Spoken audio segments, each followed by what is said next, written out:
tư thế à, lúc nó có cái gì nào.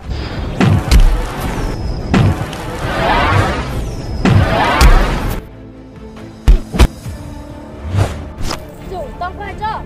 Mua đã chỉ thế à? Nếu mua đã chỉ hai thế à?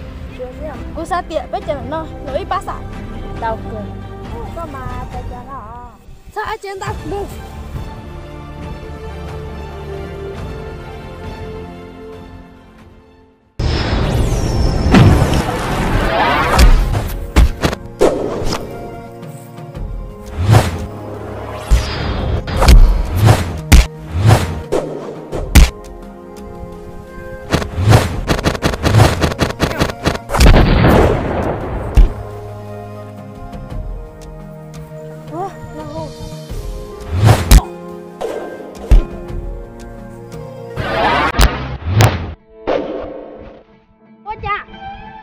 Trình không thể tùng tí nhá.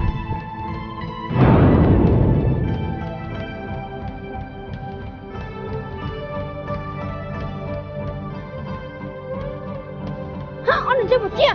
Thế nào? Chia giá trị. Chia chỉ cho anh chơi một chia trổ ra thế nào mà.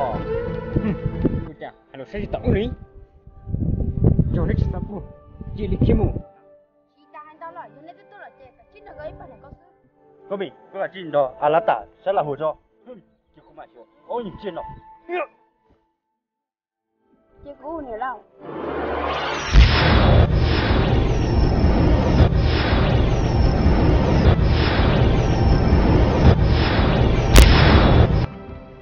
Là hồ có bố đi chào. Có mỹ. Mình đợi. Và gì chính cho có tôi đó. Và gì tao nè. Hồ cái này phải sao sơ chỉ sống mà. Cái nó có mình đi ta.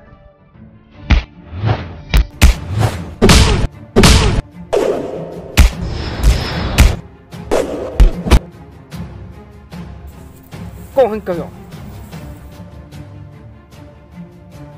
Ui chi trả cá sức à? Tao cho. Đi lò bé tuổi. Bà rau, cái ô tồn tại, nữa hơn những từ. Ô tụi nó ít tụi hơi da dụ ít tụi hơi gì à? Đó.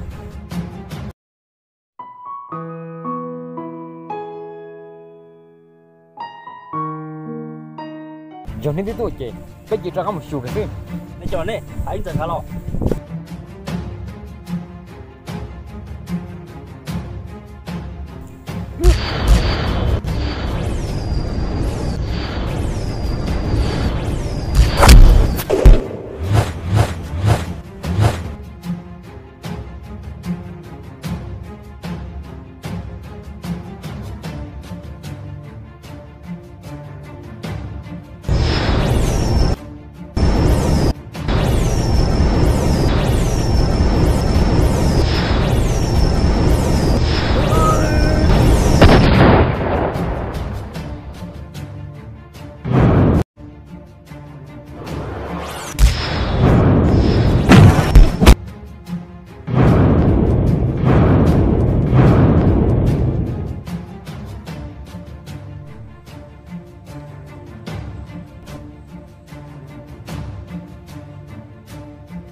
Nên một cái gì?